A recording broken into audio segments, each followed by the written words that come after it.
TNPSC தேர்விற்காக தயாராகி கொண்டிருக்கும் நண்பர்கள் அனைவருக்கும் வணக்கம். இன்னைக்கு டிஎன்பிஎஸ்சி பொது தமிழ்ல 6ஆம் வகுப்பு புத்தகத்துல முதல் பருவத்துல முதல் இயல் அதுல பார்த்தீங்கன்னா 3வது தலைப்பா இருக்கக்கூடிய வளர்தமிழ் அப்படின்றத பார்க்குறோம். இதுக்கு முன்னாடி தலைப்பான இன்பத்தமிழ், அதுக்கப்புறம் தமிழ் கும்மி. இதை பார்க்கலன்னா அதுக்கான வீடியோஸ் நம்ம சேனல்ல இருக்கு. அதுக்கான பிளேலிஸ்ட்டும் நான் தரேன். போய் அந்த வீடியோஸை பார்த்துட்டு வந்துட்டு இந்த வீடியோவை பாருங்க.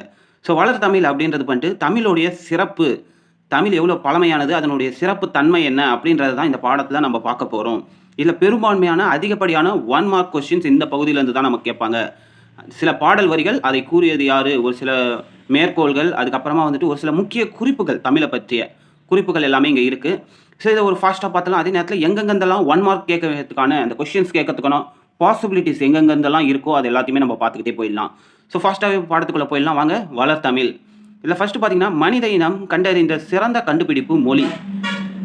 மனிதரை பிற உயிரினங்களிடம் இருந்து வேறுபடுத்தி மேம்படுத்தியும் காட்டுவது மொழி. ஸோ மொழி நாம் சிந்திக்க உதவுகிறது, சிந்தித்ததை வெளிப்படுத்தவும் உதவுகிறது, பிறர் கருத்தை அறிய உதவுகிறது மொழியே. உலகில் 6000க்கும் மேற்பட்ட மொழிகள் உள்ளன.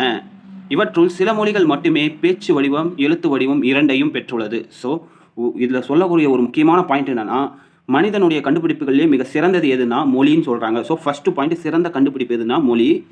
6000க்கும் மேற்பட்ட மொழிகள் வந்துட்டு இந்த உலகத்தில் இருக்குது. இது செகண்ட் பாயிண்ட். அதில் ஒரு சில மொழிகள் மட்டும்தான் பேச்சு வடிவம், எழுத்து வடிவம் இரண்டையுமே பெற்றுள்ளது. அடுத்த பாயிண்ட் பார்த்தீங்கன்னா, தமிழ் மொழி அத்தகு சிறப்பு மிக்க செம்மொழி ஆகும். ஸோ தமிழ் மொழியை செம்மொழின்றாங்க. அப்படியே கொஞ்சம் கீழே வந்தோன்னு வச்சிங்களேன், ஒரு பாடல் வரி இந்த இடத்துல கொடுத்துருக்காங்க பாருங்களேன். அதாவது, யாமறிந்த மொழிகளிலே தமிழ் மொழி போல் இனிதாவது எங்கும் காணோம். இது ஒரு முக்கியமான பாயிண்ட். இந்த இடத்துல இருந்து ஒரு 1 மார்க் வரும். ஸோ இந்த வரிகளை சொன்னது யாருன்னு பார்த்தீங்கன்னா பாரதியார். இவர் வந்துட்டு 2 விஷயத்த சொல்லியிருப்பாரு பாருங்க. இந்த பாடல் வரியும் இதுக்கு கீழே இருக்கக்கூடிய வரிகளையும் அவர் தான் சொல்லியிருப்பாரு. இந்த இது எப்படின்னா, யாமறிந்த மொழிகளிலே தமிழ் மொழி போல் இனிதாவது எங்கும் காணோம் அப்படின்ற இந்த இடத்த வந்துட்டு சொல்றது பாரதியார். அப்படி கீழே இருக்கிறத பாருங்க. என்று பிறந்தவள் என்று உணராத இயல்பினலாம் எங்கள் தாய் அப்படின்னு சொல்றாங்க. இதையும் கூறுறது யாருன்னு பார்த்தீங்கன்னா பாரதியார் தான். ஸோ இது ரெண்டுத்தையுமே நோட் பண்ணி வச்சுக்கோங்க. முக்கியமான 1 மார்க்ஸ். இங்கே ஒரு முக்கியமான 1 மார்க் இருக்குது. சாலைகள் தோன்றிய பிறகே சாலை விதிகள் தோன்றியிருக்கும். அதுபோல இலக்கியம் தோன்றிய பிறகே அதற்குரிய இலக்கண விதிகள் தோன்றியிருக்க வேண்டும். தொல்காப்பியம் தமிழில் நமக்கு கிடைத்துள்ள மிக பழமையான நூல். ஸோ இது ஒரு முக்கியமான 1 மார்க். என்னன்னு பார்த்தீங்கன்னா, தமிழில் நமக்கு கிடைத்துள்ள மிக பழமையான நூல் எதுன்னு பார்த்தீங்கன்னா தொல்காப்பியம். இப்போ அப்படியே கீழே வாங்க. இதை அப்படியே படிச்சுக்கிட்டே வந்தோம்னா, தொன்மையான மூத்த மொழி அப்படின்னு சொல்லிட்டு தமிழ் மொழியை சொல்கிறாங்க. அதுக்கப்புறம் எளிய மொழி, மிக மிக எளிமையாக இருக்கும். ஒவ்வொரு வார்த்தைகளையுமே கூட்டி படித்தா ரொம்ப எளிமையாக இருக்கும். அதை தான் இதில் இந்த இடத்துல சொல்லிக்கிட்டு வராங்க. இங்கே ஒரு முக்கியமான பாயிண்ட் இருக்குது பாருங்களேன். இந்த இடத்துல இருந்து இந்த இடம் வரைக்கும் பாருங்கள். தமிழ் மொழியை எழுதும் முறையும் மிக எளிதானது. இதற்கேற்ப தமிழ் எழுத்துக்கள் பெரும்பாலும் வலஞ்சொலி எழுத்துக்களாகவே அமைந்துள்ளன. ஸோ இது ஒரு முக்கியமான 1 மார்க். ஸோ தமிழ் எழுத்துக்கள் பெரும்பாலும் டேஷ் சுழி எழுத்துக்களாகவே அமைந்துள்ளன அப்படின்னு ஒரு கொஸ்டின் கேட்கலாம். இதுக்கு முன்னாடி ப்ரீவியஸ் இயரில் கேட்டிருக்காங்க. அப்போ கேட்டாங்கன்னா, எந்த சுழி எழுத்துக்களாக பெரும்பாலும் அமைதுன்னா வலஞ்சொலி எழுத்துக்களாகவே அமைந்துள்ளன. அதுக்கான எக்ஸாம்பிள்ஸ் இங்கே கொடுத்துருக்காங்க. வலஞ்சொலி எழுத்துக்களுக்கு அ, ஏ, ஔ, ந, ஞ அதை கொடுத்துருக்காங்க. இடஞ்சொலி எழுத்துக்களுக்கும் அதே மாதிரி நமக்கு எக்ஸாம்பிள் கொடுத்துருக்காங்க. அடுத்து தெரிந்து கொள்வோன்றதில் பாருங்கள். ஒரு 3 வார்த்தைகள் இந்த சொற்களை கொடுத்து, இது முதலில் எடுத்து ஆளப்படக்கூடிய இலக்கியம் என்னது அப்படின்னு சொல்கிறாங்க. ஸோ தமிழ் அப்படின்னு சொல்லக்கூடிய ஒரு சொல் வந்துட்டு எப்போ முதல்ல எடுத்து ஆளப்பட்டிருக்குன்னா எந்த இடத்துல பார்த்தீங்கன்னா தொல்காப்பியத்தில். அதுக்கப்புறம் தமிழ்நாடு என்பது வந்துட்டு பார்த்தீங்கன்னா சிலப்பதிகாரம், வஞ்சிகாண்டம் அப்படின்னு சொல்கிற இடத்துல. தமிழன் என்பது எங்கன்னு பார்த்தீங்கன்னா அப்பர் தேவாரத்தில் வந்துட்டு எடுத்தாளப்பட்டுள்ளது. ஸோ இது முக்கியமான 1 மார்க். இந்த இடத்துல இருந்து கேட்பாங்க. அடுத்தது பார்ப்போமா, சீர்மை மொழி. இந்த இடத்துல அவங்க சொல்லக்கூடிய முக்கியமான பாயிண்ட்ஸ் என்னன்னு பார்த்தீங்கன்னா, ஒரு நெகட்டிவான வேர்டை கூட பாசிட்டிவாக சொல்கிறது தான் இதோட சிறப்பு அப்படின்னு சொல்லிட்டு சொல்கிறாங்க. ஃபார் எக்ஸாம்பிள் பார்த்தீங்கன்னா, உயர்திணை அக்திணை என 2 வகை திணைகளை அறிவோம். இந்த இடத்துல ஸ்டார்ட் ஆகுதா. உயர்திணைக்கு எதிர்ச்சொல் தாழ்திணை என அமைய வேண்டும். ஆனால் தாழ்திணை என்று கூறாமல் அக்திணை, அல் பிளஸ் திணை, உயர்வு அல்லாத திணை என்று பெயரிட்டனர் நம் முன்னோர். ஸோ நெகட்டிவாக இருக்கக்கூடிய வேர்டை கூட நெகட்டிவாக சொல்லாமல் கொஞ்சம் பாசிட்டிவாக சொல்கிற மாதிரி சொல்கிறது தான் இதில் சிறப்பு. அப்போ அடுத்த இது சொல்கிறாங்க பாருங்கள். பாகற்காய் கசப்பு சுவை உடையது. அதனை கசப்புக்காய் என்று கூறாமல் இனிப்பு அல்லாத காய் பாகற்காய், பாகு ப்ளஸ் அல் ப்ளஸ் காய் அப்படின்னு சொல்லிட்டு சொல்லியிருக்காங்க. ஸோ எதையுமே ஒரு நெகட்டிவாக சொல்லாமல் பாசிட்டிவ் அப்ரோச்சோடு இருக்கக்கூடிய ஒரு லாங்குவேஜ் நம்ம லாங்குவேஜ் அப்படின்னு சொல்லிட்டு சொல்கிறாங்க. அடுத்து இந்த இடத்துல பாருங்கள், முக்கியமான ஒரு சில பாயிண்ட்ஸ்லாம் இருக்குது. என்னது வளமை மொழி. இந்த இடத்துல பார்த்தீங்கன்னா தொல்காப்பியம் நன்னூல் அப்படின்னு சொல்லிட்டு இலக்கண நூல்களாக சொல்கிறாங்க.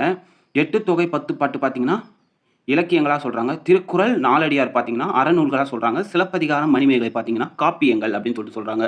ஸோ இந்த இடத்துலேருந்து 1 மார்க் வரும்.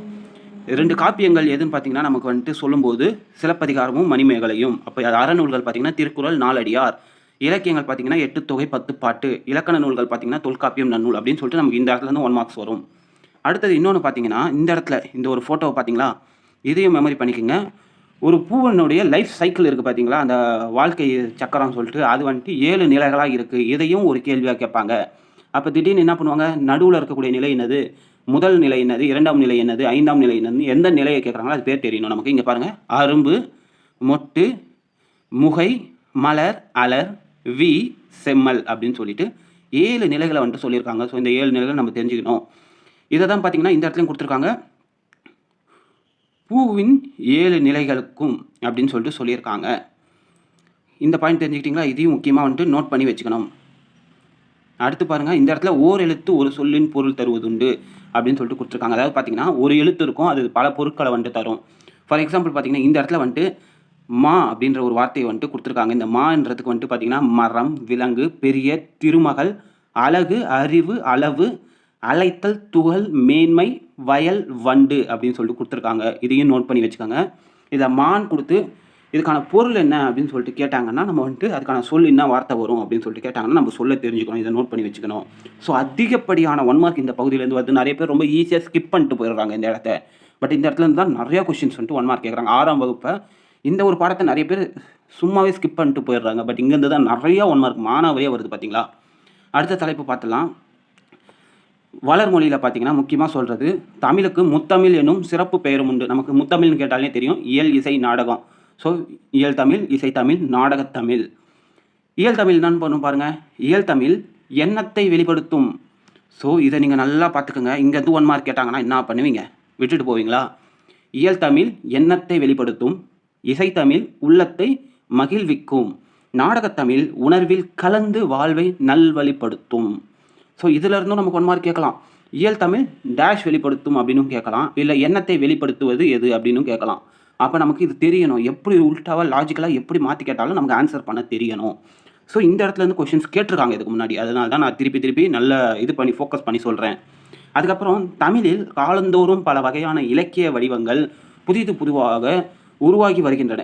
துளிப்பா, புதுக்கவிதை, கவிதை, செய்யுள் போன்ற தமிழ் கவிதை வடிவங்கள், கட்டுரை, புதினம், சிறுகதை போன்றவை உரைநடை வடிவங்கள். தற்போது அறிவியல் தமிழ், கணினி தமிழ் என்று மென்மேலும் வளர்ந்து கொண்டே வருகிறது. ஸோ இதெல்லாம் பார்த்தாச்சா. இங்கே ஒரு முக்கியமான இந்த தெரிந்து கொள்வோம் அப்படின்ற பாக்ஸை பாருங்கள். இதுவும் ரொம்ப ரொம்ப இம்பார்ட்டன்ட். இதுலேருந்து கொஸ்டின் கேட்டிருக்காங்க. என்னன்னு பார்த்தீங்கன்னா, தாவர இலைகளின் பெயர் என்ன? ஒவ்வொரு செடி, மரம் இதெல்லாம் இருக்குது பார்த்தீங்களா, அந்த தாவரங்களோட இலைகளை நம்ம எப்படி அழைப்போம்? ஆலமரத்து இலை, அரச மர, இந்த மா, பலா, வாழைன்னு இருக்குல்ல, இந்த மரங்களோட இலைகளெல்லாம் நம்ம நார்மலாக இலை அப்படின்னு சொல்லிட்டு சொல்லுவோம். இதுவே அகத்தி, பசலை, முருங்கை இதுக்கெல்லாம் பார்த்தீங்கன்னா கீரை அப்படின்னு சொல்லிட்டு சொல்லுவோம். அருகு, கோரைக்கெல்லாம் பார்த்தீங்கன்னு வச்சுக்கோங்க நம்ம புல்லுன்னு சொல்லிட்டு சொல்லுவோம். நெல், வரகு இதோட இலைகளெல்லாம் பார்த்தீங்கன்னா நம்ம தாள் அப்படின்னு சொல்லிட்டு சொல்லுவோம். இந்த மல்லிப்பூக்களோட இலைகளை பார்த்தீங்கன்னா நம்ம தலைன்னு சொல்லுவோம். சப்பாத்தி கள்ளி, தாளைக்கெல்லாம் பார்த்தீங்கன்னா மடல். கரும்பு, நாணல்லாம் பார்த்தீங்கன்னா தோகை அப்படின்னு சொல்லுவோம். பனை, தென்னைக்கெல்லாம் ஓலை. கமுகு பார்த்தீங்கன்னா கூந்தல். ஸோ இதையும் நோட் பண்ணி வச்சுக்கோங்க. இதெல்லாம் நம்ம வந்துட்டு ப்ரிப்பேர் பண்ணணும். ஏதோ ஒரு சின்ன பாடத்தை நம்ம கிராஸ் பண்ணுற மாதிரி இருக்குது. பார்த்தீங்கன்னா எவ்வளோ 1 மார்க் கேட்கறதுக்கான ஆப்பர்ச்சுனிட்டிஸ் இருக்குது பார்த்தீங்களா இந்த இடத்துல. அடுத்தது பாருங்கள், இந்த இடத்துல என்ன சொல்கிறாங்கன்னா, புதுமை மொழி. தமிழ் வந்துட்டு ஒரு புதுமையான மொழி. எப்படின்னு பார்த்தீங்கன்னா, அந்த காலத்தில் தோன்றி இப்போ லேட்டஸ்ட் டெக்னாலஜியோட இணைந்து செல்லக்கூடிய ஒரு தன்மையை கொண்டு இருப்பதனால தான் இது புதுமை மொழி. பார்த்தீங்கன்னா இணையத்தில் இப்போ இருக்கக்கூடிய இந்த ஃபேஸ்புக், வாட்ஸ்அப், யூடியூப் எல்லா சோஷியல் மீடியா பிளாட்ஃபார்ம்லையுமே நம்மளால் வந்துட்டு தமிழை பயன்படுத்த முடியுது. அப்போ அதுக்கேற்ற மாதிரி இணைந்து செல்லுது. அதுக்கு முக்கியமான காரணம் என்னன்னா, தமிழ் வந்துட்டு எண் வடிவத்தை கொண்டுள்ளது. நம்பர் சிஸ்டத்தோட சேர்ந்து ஒர்க் பண்ணக்கூடிய தன்மை வந்துட்டு தமிழுக்கு இருக்குது. அதனால தான் வந்துட்டு இப்போ இருக்கக்கூடிய லேட்டஸ்ட் டெக்னாலஜி கூட மூவ் ஆகுது தமிழ் மொழி அப்படின்னு சொல்லிட்டு சொல்கிறாங்க. ஸோ அறிவியல் தொழில்நுட்ப மொழி அப்படின்னு சொல்லிட்டு சொல்கிறாங்க. உலகின் எழுத்து வடிவம் பெறாத மொழிகள் பல உள்ளன. இந்நிலையில் தமிழ் வரி வடிவ எழுத்துக்கள் அறிவியல் தொழில்நுட்ப நோக்கில் உருவாக்கப்பட்டவையாக உள்ளன. ஸோ ஃப்யூச்சரில் எப்படி வந்துட்டு டெக்னாலஜி டெவலப் ஆகுமோ அது கூடவே சேர்ந்து அப்டேட் ஆகக்கூடிய ஒரு லாங்குவேஜாக தான் நம்ம லாங்குவேஜ் இருக்குது அப்படின்னு சொல்லிட்டு சொல்கிறாங்க. இப்போ இங்கே பாருங்கள், இதுதான் எண்களும் அதுக்கான தமிழ் எழுத்துக்கள். இந்த தமிழ் எழுத்துக்களெல்லாம் ஒரு டைமில் என்னவா யூஸ் பண்ணியிருக்காங்கன்னா எண்களாக யூஸ் பண்ணியிருக்காங்க. ஸோ இந்த பாக்ஸையும் பார்த்தீங்கன்னா முடிஞ்ச வரைக்கும் உங்களோட நோட்டில் எங்கேயாவது நோட் பண்ணி வச்சுக்கோங்க. இதை வந்துட்டு நமக்கு கொஷின்ஸாக கேட்பாங்க. இதில் ஏதாவது ரேண்டமாக ஒரு சில 4-5 நம்பர் கேட்டு அதுக்கான தமிழ் எழுத்துக்கள் என்ன, தமிழ் எண்கள் என்ன அப்படின்னு சொல்லிட்டு எழுத சொல்லி நமக்கு அதையும் 1 மார்க்காக கேட்கறதுக்கான வாய்ப்புகள் இருக்குது. இதை நோட் பண்ணி வச்சுக்கோங்க. ஸோ இந்த இடத்துல இதெல்லாம் முடிஞ்சிருச்சு. இதுக்கப்புறம் பார்த்தீங்கன்னா இது ஒரு பாக்ஸ் கண்டென்ட் கொடுத்துருக்காங்க. இந்த இடத்துல பார்த்தீங்கன்னா மொத்தமாக ஒரு 20 வருது. ஓகே, ஒரு 20 தலைப்புகளில் இந்த ஒவ்வொரு வார்த்தையுமே இடம்பெற்ற நூல் முதல்ல எந்த நூலில் வந்துட்டு இடம்பெற்று இருக்குது அப்படின்னு சொல்லிட்டு நமக்கு கொடுத்துருக்காங்க. ரொம்ப ரொம்ப முக்கியமான ஏரியா. இது பார்க்கறதுக்கு டஃப்பாக தெரியும். பட் கொஞ்சம் டைம் எடுத்து ஒரு 15 மினிட்ஸ் ஒரு 1/2 hour டைம் எடுத்து இதை நம்ம ப்ரிப்பேர் பண்ணணும். இதை முடிச்சுட்டு நம்ம மூவ் ஆகிடலாம். வேளாண்மை என்பது வார்த்தை பார்த்திங்கன்னா கலித்தொகையிலையும் திருக்குறள்லையும் இடம்பெற்றிருக்கு. உழவர் என்ற வார்த்தை பார்த்திங்கன்னா நற்றிணை, பாம்பு, வெள்ளம், முதலை, கோடை, உலகம், மருந்து, ஊர், அன்பு, திருப்பி வந்துட்டு இது உயிர், மகிழ்ச்சி, மீன், புகழ், அரசு, செய், செல், பார், ஒளி, முடி, இந்த மாதிரியான 20 வார்த்தைகள் எந்தெந்த நூட்களில் இடம்பெற்றிருக்கு அப்படின்றத வந்துட்டு நம்ம பார்த்துக்கணும். இந்த பாக்ஸ் பார்த்தீங்கன்னா ஒரு ஸ்க்ரீன்ஷாட் கூட எடுத்து வச்சுக்கோங்க. இதை அப்படியே எழுதியும் வச்சுக்கோங்க. ஸோ இந்த புக்ஸ் வந்துட்டு நீங்கள் டவுன்லோட் பண்ணணும்னு நினச்சிங்கன்னா நம்ம டெலகிராம் சேனலில் இந்த புக்ஸ் எல்லாத்தையுமே நம்ம வந்துட்டு அப்லோட் பண்ணி வச்சுருக்கோம். போய் நீங்கள் டவுன்லோட் பண்ணி கூட இதை நீங்கள் என்ன பண்ணலாம்னா இதை நோட் பண்ணிக்கலாம் ஈஸியாக. ஸோ இங்கே கொடுத்துருக்கக்கூடிய புக் பேக் கொஸ்டின்ஸை வந்துட்டு பார்த்துடலாம். முதல் கேள்வி பாருங்களேன். தொன்மை எனும் சொல்லின் பொருள் என்ன? புதுமை, பழமை, பெருமை, சீர்மை. ஸோ பார்த்தீங்கன்னா பழமை, தொன்மை என்றால் பழமை. இடப்புறம் எனும் சொல்லை பிரிக்க கிடைக்கும் சொல் என்னன்னு பார்த்தீங்கன்னா இடது ப்ளஸ் புறம். சீரிழமை என்ற சொல்லை பிரிக்க கிடைக்கும் சொல் பார்த்தீங்கன்னா சீர் ப்ளஸ் இளமை. இதுதான் இந்த இடத்துல. சிலம்பு ப்ளஸ் அதிகாரம், இது பார்த்தீங்கன்னா சிலப்பதிகாரம். கணினி ப்ளஸ் தமிழ் பார்த்தீங்கன்னா கணினி தமிழ் 2வது. தமிழ் மொழி போல் இனிதாவது எங்கும் காணோம், இது சொன்னது யாரு? அங்கே நம்ம பாடல் வரிகளில் பார்த்தோம் பார்த்தீங்களா, பாரதியார். யாமறிந்த மொழிகளிலே தமிழ் மொழியைப் போல இனிமையாவது எங்கும் காணோம். அப்போ பாரதியார். இவரை தான் இன்னும் சொல்கிறாரு, எங்கு பிறந்தவள் என்று அறியாத அப்படின்னு சொல்லிட்டு இன்னொரு பாயிண்ட் இவர் தான் சொல்கிறாரு. மா எனும் சொல்லின் பொருள் நம்ம அங்கே பார்த்தோம் இல்லையா, ஒரு எழுத்து அதுக்கு நிறையா சொற்கள் இருக்குது, நிறைய பொருள் இருக்குது அப்படின்னு சொன்னோம் பார்த்தீங்களா. மா என்றால் விலங்கு, மரம், இப்படி சொல்லிட்டு நிறையா வரும். அப்போ நம்ம இப்போ ஏதோ ஈஸியாக கடந்து போகிற மாதிரி தெரியும், பட் வந்துட்டு நிறையா இருக்குது பின்னாடி. இங்கே பாருங்கள், இதில் ஒரு 3 கேள்வி கேட்டுருக்காங்க. நாம் சிந்திக்கவும் சிந்தித்ததை வெளிப்படுத்தவும் உதவுவது மொழி. தமிழில் நமக்கு கிடைத்துள்ள மிக பழமையான இலக்கண நூல் எதுன்னு பார்த்தீங்கன்னா தொல்காப்பியம். மொழியை கணினியில் பயன்படுத்த வேண்டுமெனில் அது டேஷ் அடிப்படையில் அமைந்திருக்க வேண்டும். எண்கள் அடிப்படையில், அதாவது பார்த்தீங்கன்னா கணினியில் பயன்படுத்தணும்னா அது வந்துட்டு எண்கள் அடிப்படையில் அமைந்திருக்க வேண்டும். ஸோ இதையும் வந்துட்டு நோட் பண்ணி வச்சுங்க. ஃபஸ்ட்டுக்கு பார்த்தீங்கன்னா மொழின்னு வரும். 2வது பார்த்தீங்கன்னா மிக பழமையான நூல் எதுன்னு கேட்டாங்கன்னா தொல்காப்பியம். 3வதுக்கு பார்த்தீங்கன்னா எண் வடிவத்தில் அமைந்திருந்தால் தான் அதை கணினியில் வந்துட்டு நம்ம யூஸ் பண்ண முடியும். ஸோ இந்த பகுதி உங்களுக்கு ரொம்பவே இந்த வீடியோ யூஸ்ஃபுல்லாக இருந்திருக்கும் நான் வந்துட்டு ஸ்ட்ராங்காக நம்புகிறேன். ஸோ வீடியோவை ஸ்கிப் பண்ணாமல் ஃபுல்லாக பார்த்துருந்தா தான் இது உங்களுக்கு எஃபிஷியண்ட்டாக இருந்திருக்கும். நீங்கள் நடுவில் ஸ்கிப் பண்ணியிருந்தீங்கன்னா இதனால உங்களுக்கு யூஸ் இருந்திருக்காது. அடுத்தது பார்த்தீங்கன்னா கனவு பலித்தது அப்படின்றத வந்துட்டு நெக்ஸ்ட் வீடியோவில் நம்ம பார்ப்போம். இதே மாதிரி தான் முக்கியமான பாயிண்ட்டுங்களை மட்டும் ஜஸ்ட் அப்படியே நோட் பண்ணிக்கிட்டே போனனாலே போதும். ஒவ்வொரு வீடியோவுமே பார்த்தீங்கன்னா ஒரு 10லேருந்து ஒரு 15 நிமிஷத்துக்குள்ளேயே நம்ம வந்துட்டு முடிச்சிருவோம்.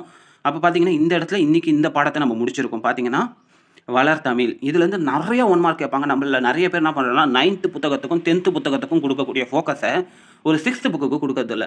இந்த இடத்துல நிறைய பாயிண்ட்ஸ் வந்துட்டு நம்ம விட்டுட்டு போயிடுறோம். ஸோ அந்த மாதிரி விடாமல் இதையும் நம்ம நோட் பண்ணலாம். கொஞ்சம் நேரம் தான், ஒரு 1/2 hour டைம் எடுத்தால் முடிஞ்சிச்சு. அடுத்த இது மூவ் ஆகி போயிட்டே இருக்கலாம். ஸோ இந்த வீடியோ பிடிச்சிருந்த வீடியோக்கு லைக் போட்டு நம்ம சேனலை சப்ஸ்கிரைப் பண்ணிக்கோங்க. இதுக்கப்புறம் நம்ம டெலகிராம் சேனலில் இந்த புக்ஸையும் ஒரு சில நோட்ஸையும் நம்ம வந்துட்டு பிடிஎஃபாக உங்களுக்கு கொடுப்போம். ஸோ அதெல்லாம் மிஸ் பண்ணாமல் இருக்க டெலகிராம் சேனலில் ஜாயின் பண்ணால் தான் உங்களால் வந்துட்டு அதெல்லாமே உங்களுக்கு வந்து சேரும்.